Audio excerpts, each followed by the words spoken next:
আসসালামু আলাইকুম। দীর্ঘ 2 যুগ পর ইতিহাসের সর্ববৃহৎ মহাসমাবেশ করল বাংলাদেশ জামাত ইসলামী। যেই দলটিকে নিয়ে 1971 সালের ভূমিকা নিয়ে ব্যবসা করেছে, মানুষকে ভুল বুঝিয়েছে একটি শ্রেণী, একটি পক্ষ, একটি গোষ্ঠী, সেই জামাতের মহাসমাবেশ, নানা আলোচনা, নানা জল্পনা কল্পনা ছিল কি হচ্ছে, কি হবে, কেমন হবে সমাবেশ। বৈরী আবহাওয়া উপেক্ষা করে জামাতের সমাবেশে লোক সংখ্যা আসবে কিনা এ নিয়ে কিন্তু নানা ধরনের একটি দুশ্চিন্তা ছিল, এবং বর্তমানে সক্রিয় রাজনৈতিক দলগুলোও কিন্তু এদিকে দৃষ্টি রেখেছিল, এবং অনেক রাজনৈতিক দলেই অন্তর থেকে চেয়েছে জামাতের এই মহাসমাবেশ অন্তত সফল যাতে না হয়। বিশেষ করে আল্লাহর উপর ভরসা রেখেছে, আল্লাহর সাহায্য প্রার্থনা করেছে যে অন্তত বৃষ্টিটা হোক, ওই দিন সমাবেশটা শান্তিপূর্ণভাবে যাতে না করতে পারে। এটা কিন্তু আলোচনা হয়েছে ভাই, আপনারা যেটাই বলুন না। সোহরাওয়ার্দী উদ্যানের ইতিহাসে সর্বকালের কোনো রাজনৈতিক দলের বৃহৎ একটি সমাবেশ হয়েছে। বাংলাদেশ প্রতিষ্ঠিত হবার পর থেকে হেফাজতে ইসলামের সমাবেশ বাদ দেওয়ার পরে যদি ধরি, এই সমাবেশটি আমার দৃষ্টিকোণ থেকে সবচেয়ে বড় মহাসমাবেশ কোনো রাজনৈতিক দলের। এই সমাবেশে জামাতের শৃঙ্খলা দেখে বাংলাদেশের অন্যান্য রাজনৈতিক দল এবং বিশ্বকে চোখে আঙ্গুল দিয়ে দেখিয়ে দিয়েছে জামাতের কর্মী সমর্থকরা কতটা সুশৃঙ্খল। রাজধানী জুড়ে তাদের 20,000-এর মতো স্বেচ্ছাসেবক নিয়োগ দেওয়া, এবং একটি রাস্তা দিয়ে যানবাহন চলাচল করতেছে, আবার এই রাস্তা দিয়েই জামাতের নেতা কর্মীরা স্বতঃস্ফূর্তভাবে মিছিল সহকারে অংশগ্রহণ করতেছে সমাবেশ স্থলে। এমনভাবে ভলান্টিয়ার স্বেচ্ছাসেবক তারা নিয়োগ করেছে, মানে একটি রাস্তার অর্ধেক ভাগ যানবাহনের জন্য উন্মুক্ত, আবার অর্ধেকটা রাস্তা মিছিলকারীদের সমাবেশস্থলে আগত নেতাকর্মীদের জন্য উন্মুক্ত করে রাখা হয়েছে। এমন দৃশ্য এর আগে কোনো রাজনৈতিক দলের প্রোগ্রামে আপনারা দেখেছেন কিনা সেটি আমি অন্তত বলতে পারবো না। যাই হোক, পরবর্তীতে যেভাবে একটা শৃঙ্খলাবদ্ধভাবে মহাসমাবেশে বৈরী আবহাওয়াকে উপেক্ষা করে দেশের বিভিন্ন প্রান্ত থেকে, প্রত্যন্ত অঞ্চল থেকে বয়োজ্যেষ্ঠ জামাত কর্মী, জামাত প্রেমী অনেককেই আমি দেখেছি সাঈদী সাহেবের কথা স্মরণ করতে গিয়ে কান্নায় ভেঙে পড়েছেন। আজকের এই দিনে আল্লামা সাঈদী সাহেবকে শ্রদ্ধা ভরে স্মরণ করেছে। সাঈদী সাহেবের রেকর্ডকৃত একটি ভাষণও এই স্টেজে, এই সমাবেশে শোনানো হয়েছে। তখন কিন্তু আসলে অনেক জামাত নেতাকর্মীদের অশ্রুসিক্ত নয়ন আমি দেখেছি। আমি বয়োজ্যেষ্ঠ বৃদ্ধ জামাত কর্মীদেরকে দেখেছি যারা কিনা দিনমজুর, দরিদ্র, তারা মানে ব্যাগে করে খাবার, রুটি, মানে চিরা মুড়ি এগুলা নিয়ে নিঃস্বার্থভাবে, টাকা ছাড়া। আমরা অনেক রাজনৈতিক দলের প্রোগ্রামে দেখে থাকি যারা আপনার টুকাই আর অন্যান্য লোক টাকার বিনিময়ে সমাবেশে আসে। এখানে টাকার বিনিময়ে যেই সংগঠনে, যেই সমাবেশে লোক আসবে তারা প্রকৃতপক্ষে দলপ্রেমী নয়, তারা টাকার লোভে নির্দিষ্ট একটা টাইমে সীমাবদ্ধ থেকে এসেছে। অথচ জামাতের সমাবেশ 19শে জুলাই তারা কিন্তু এসেছে 17, 18, এই 2-1 দিন আগে থেকেই সমাবেশস্থলে রাজধানীতে অবস্থান করেছে। এরপরে তাদের একটি সুশৃঙ্খল আমিরে জামাত যেই ঘোষণা দিয়েছে, নেতাকর্মীরা যেই ঘোষণা দিয়েছে, পিয়ার পদ্ধতি, জুলাই অভ্যুত্থানের স্বীকৃতি এবং লেভেল প্লেয়িং ফিল্ড, একটি নির্বাচন কমিশনারের সংস্কার এবং সংবিধানের সংস্কার, যৌক্তিক সংস্কারগুলা করে তারপর যথাসময়ে সুন্দর একটি পরিবেশে একটি অবাধ সুষ্ঠু নিরপেক্ষ নির্বাচন পিয়ার পদ্ধতিতে, এই পিয়ার পদ্ধতির ব্যাপারে বিভিন্ন রাজনৈতিক দলের নেতাকর্মীদেরকে কিন্তু এখানে আমন্ত্রণ জানানো হয়েছে। আমি জানি না বিএনপিকে আমন্ত্রণ জানানো হয়েছিল কিনা, কিন্তু বিএনপি এখানে উপস্থিত হয়নি যতটুকু আমি দেখেছি অন্তত। যাই হোক, পরবর্তীতে এত একটি সুশৃঙ্খল দল এই জামাত, আমিরে জামাত যখন অসুস্থ হয়ে পড়ে, আজকে যদি অন্য রাজনৈতিক দলের একজন প্রধান ব্যক্তি এভাবে স্টেজে অসুস্থ কিংবা স্ট্রোক করত, অজ্ঞান হয়ে যেত, জ্ঞান হারিয়ে ফেলতো, তাৎক্ষণিকভাবে আমার মনে হয় এমন ধরনের বিশৃঙ্খল উচ্ছৃঙ্খল পরিবেশ সৃষ্টি হতো, সমাবেশেই শেষ হয়ে যেত।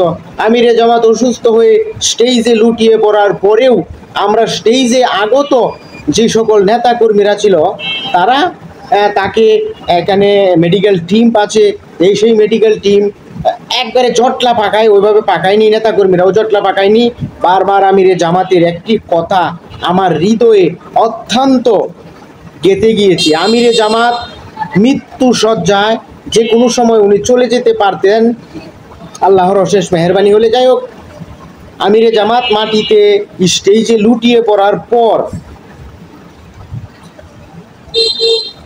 তিনি আবারও যেভাবে উঠে দাঁড়িয়ে জনসম্মুখে আবার লুটিয়ে পড়লেন, পড়ার পর আবার স্টেজেই বসে গেলেন। তিনি আগত নেতাকর্মীদেরকে উদ্দেশ্য করে বললেন, ভাইরা আমার, চিন্তা করবেন না, দুশ্চিন্তার কোনো কারণ নেই। আল্লাহ আমাকে যতটুকু সময় নির্ধারণ করে দিয়েছে, এর 1 সেকেন্ড আগেও আমার মৃত্যু হবে না, কিংবা যদি এখানে আমার মৃত্যু লেখে থাকে, যেই টাইমে লেখা আছে ওই টাইমের 1 সেকেন্ড বেশি সময়ও আমি দুনিয়াতে থাকতে পারবো না। সুতরাং আপনারা ঘাবড়াবেন না, আপনারা নিজ নিজ জায়গায় অবস্থান করুন। এই যে একটি উদারতা, আমিরে জামাতের সুস্থতা, দীর্ঘ আয়ু কামনা করি। আমি এমন একজন রাজনৈতিক নেতা, এমন একজন রাজনৈতিক ব্যক্তিত্ব, তিনি দিক নির্দেশনা দিয়েছেন আগামীতে যদি জামাত ক্ষমতায় যায় কিংবা জামাতের কোনো প্রার্থীকে যদি এমপি কিংবা মন্ত্রিত্ব দায়িত্ব দেওয়া হয়, কিভাবে তারা সেগুলার বন্টন, সুষম বন্টন, দেশের যে বাজেটের টাকাগুলা তাদের হাতে চলাচল করবে না, রাষ্ট্রীয় প্রোটোকল ব্যবহার করবে না, রাষ্ট্রের গাড়িগুলা ব্যবহার করবে না। আরে ভাই, উনি যে কথাগুলা বলেছেন, অন্তত কোনো একটি রাজনৈতিক দলের পক্ষ থেকে এ ধরনের বক্তব্য আপনারা শুনেছেন কিনা আমার সন্দেহ আছে। তারপরেও আমিরে জামাত অসুস্থ হয়ে যাওয়ার পর ডক্টর শফিকুল ইসলাম মাসুদ সাহেব তিনি স্টেজে আসরের আজান দেওয়ার সময় কান্না জড়িত কণ্ঠে আসরের আজান দিয়েছেন। স্বতঃস্ফূর্ত নেতা কর্মীরা সুশৃঙ্খলভাবে সমাবেশ ত্যাগ করলেন। স্বেচ্ছাসেবক কর্মীরা মাঠে রয়ে গেলেন। তারা মাঠের আশপাশ আগত নেতাকর্মীদের কিছু খাবার দাবারের উৎকৃষ্ট কিংবা পলিথিন আরও অন্যান্য যেই যাবতীয় ময়লা আবর্জনা হয়েছে সেগুলো পরিষ্কার করে সোহরাওয়ার্দী উদ্যানকে একেবারে ক্লিন পরিষ্কার, নগরটাকে একবারে ক্লিন পরিষ্কার করে তারা সমাবেশ স্থল ত্যাগ করেছে। অথচ এক ধরনের শাহবাগী নামক কিছু ব্যক্তিবর্গ আছে, তারা বলে জামাতরা কিংবা হুজুররা এই সোহরাওয়ার্দী উদ্যানকে নোংরা করে।